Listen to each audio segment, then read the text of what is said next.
What is going on, ladies and gentlemen? My name is Nikolai Espresso, and welcome back to another video here today on the channel. It's a Wednesday. We've been doing 50 facts, and you guys seem to really enjoy the 50 facts series. So you guys wanted me to go back into a little bit more of previous Call of Duties with the future episodes here of this. But before we got into that, I figured let's take a look at Call of Duty as a whole, the franchise, and the past decade and some change here in terms of years for when it's been alive. So that said, we're gonna be taking a look at 50 facts about Call of Duty. We're breaking it down into other different games here in upcoming weeks, but I figured right now we got some cool stuff. There's some really cool things that we can talk about with the franchise as a whole. So that said, if you guys enjoy it, drop a like down below. And of course, if you guys are new to the channel, make sure you subscribe to stay up to date with everything here. 50 facts is something we're trying to do every single week here, every single Wednesday. So make sure you stick around for all that. But let's start us off with the first fact here. Firstly, this one is no surprise. It's become an iconic title in the first-person shooter genre. It also began on Microsoft Windows. So yes, PC gamers still have that one to hold over us still.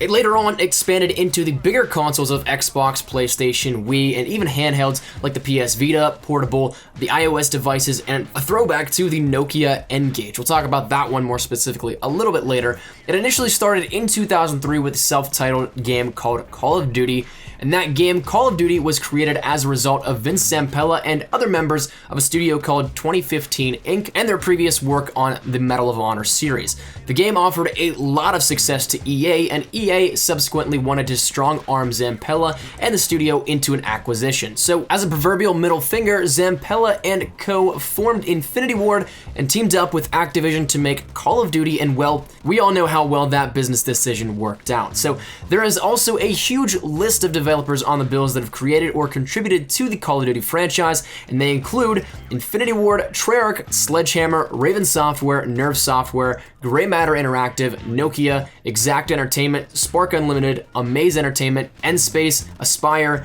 Rebellion Developments, IdeaWorks Game Studio, Instigate Games, Neversoft, Certain Affinity, High Moon Studios, Beanox, Mercenary Technologies, and Kuju Entertainment. In 2015, and with Advanced Warfare, the franchise topped $10 billion in sales from games alone. That's not including other marketing, toy, collectibles, and licensing deals, simply video game sales alone.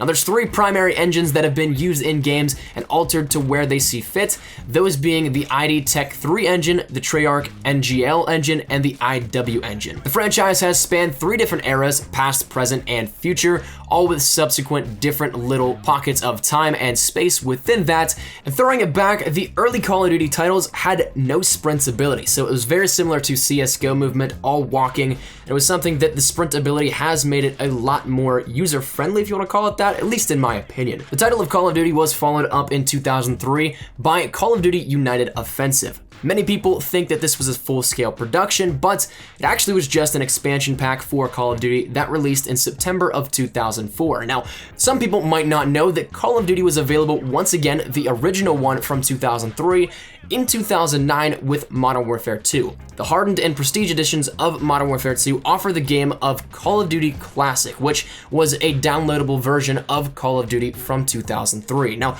Call of Duty Classic was also available on the Xbox 360 and PlayStation 3 as a port of the original, but it was upscaled to be HD quality. But one key difference was that there was no quick save feature in the build of the game. Call of Duty Classic was also available for purchase on the Xbox and PlayStation marketplaces for $15 at the time. There have been a total of 24 Call of Duty titles that were either trilogies, other story arcs, expansions, or handheld titles. Additionally, there were 5 canceled Call of Duty titles that are publicly known, those being Combined Forces, Devil's Brigade, Tactics, Vietnam, and Roman Wars. Roman Wars was set to follow the elite teams under Julius Caesar's rule, and Vietnam was a third-person title developed by Sledgehammer, who may end up coming back to it given recent reception of titles in the past few years, though most likely not in a full third-person sense. Popularity flew off the charts in 2007 when Modern Warfare was released, and Modern Warfare was one of the first titles to dive into the modern day shooter. Previously, the FPS genre was incredibly focused on the World War eras, both in World War I and World War II, and this was a huge breakaway from that. Modern Warfare would set up the first installment in a trilogy that would be record-breaking for sales numbers and player counts within the franchise, and Modern Warfare has since been remastered and is a huge factor in this year's sales for many people. The remaining Modern Warfare games have yet to be seen on Xbox One's backwards compatibility list, which begs the question, is it possible to see remasters for those games since they're not being given out for free as other titles have been? Backwards compatibility is offered on the Xbox One for COD titles, but PlayStation 4 does not have that at the moment. Current Xbox One COD titles include Call of Duty 2, 3, World at War, and Black Ops that are available for backwards compatibility. Call of Duty has ceased to develop on the Xbox 360 and PlayStation 3 consoles as of Infinite Warfare. Previously there were ports, they weren't the greatest, but they were available. Many people only think of the Black Ops story arc as a trilogy, a game between Black Ops 1 to 3, however, it also includes World at War, combining elements such as Viktor Reznov and others from World at War with that of the updated storyline in Black Ops, and well, the rest is history. Continuing that thought, there presumably will be no Black Ops 4. David Vonderhaar had announced previously that Black Ops 3 would be the last title in his position at Treyarch, certainly an end of a magnificent era. Treyarch and Infinity Ward played back and forth for years as the two primary developers of each Call of Duty title, but Call of Duty had another developer, Sledgehammer, added to the rotation with Advanced Warfare, and now the system rotates on a 3-year basis. Call of Duty wasn't entirely a first-person game for all development. Third person was a huge role in some conceptual ideas, however, they for the most part were shot down. Modern Warfare 2 though does feature a third person playlist that allows players to play in the third person view. Call of Duty has far extended the reach of video games, and a real-time card game was made and other toys have been created for the brand. Fan films have been made and have garnered mainstream attention, most notably Find Makarov Operation Kingfish, which was a prequel to Modern Warfare 2. A full-fledged Call of Duty movie is also supposedly in the works here, licensed by Activision, with a production studio called Activision Blizzard Studios planned to make a live-action film for a 2018 to 2019 release. Call of Duty Modern Warfare 3 was used in North Korean propaganda. The video was of a man dreaming, and a statement along the lines of an American skyline is ablaze by their own hands flashes on the screen in Korean with this video. Meanwhile, the city skyline on that video is that of the Modern Warfare 3 invasion of New York City. So something a little bit is awry here, and that video was subsequently taken down by Activision. Modern Warfare 3's launch was the most successful of the franchise and made the brand $775 million in just the first 5 days. That is more than Avatar, which holds the current record for the highest grossing movie of all time in its first few days. And in reality, quite a bit of time compared to 5 days with Call of Duty. Every day, nearly 2,000 years worth of Call of Duty is played, or at least as of that statistic being released, that is the case. That equates roughly to 3 million years have been spent on Call of Duty since its first initial launch.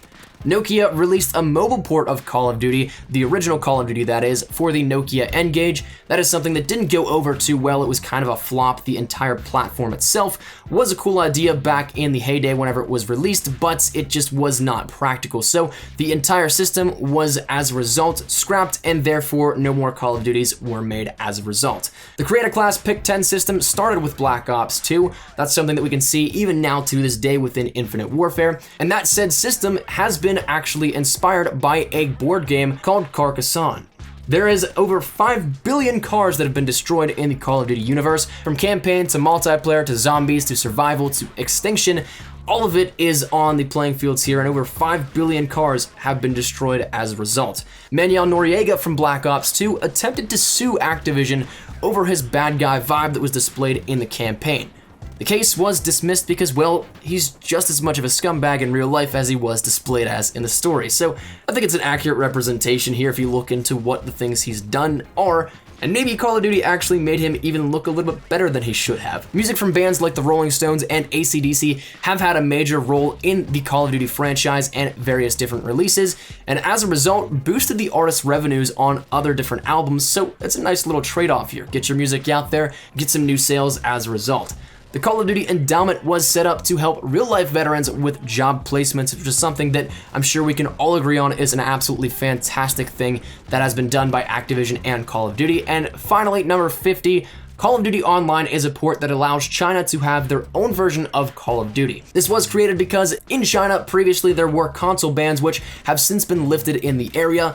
It was created to reach a brand new player base and is a combination of every game up until, I believe, Advanced Warfare. That said, it is something that a lot of people really like to see because, well, it is the best of the best put into one single game. So it's something very cool, very fun to play with, and is accessible by everyone elsewhere in the world, but it just is a little bit tougher to do so. That, though, is going to conclude the 50 facts here about Call of Duty, the Call of Duty franchise as a whole. Hopefully you guys did enjoy it. I have a ton of fun with these here, so hopefully you guys do enjoy it. Drop a like if you guys do. It shows me that you guys are enjoying it. I'm doing my job here, keeping you guys entertained and giving you guys some stuff you guys really are interested in seeing. So drop a like if you guys enjoyed it. Subscribe to the channel if you guys are new. Love to hear your thoughts down in the comment section down below. Of these 50 facts, which was your favorite? Which was the most intriguing to you? The most interesting? Whatever it is, love to hear it down there. But thank you guys so much for watching. My name's been Nikolai Espresso. I'll see you guys later. Take care and peace.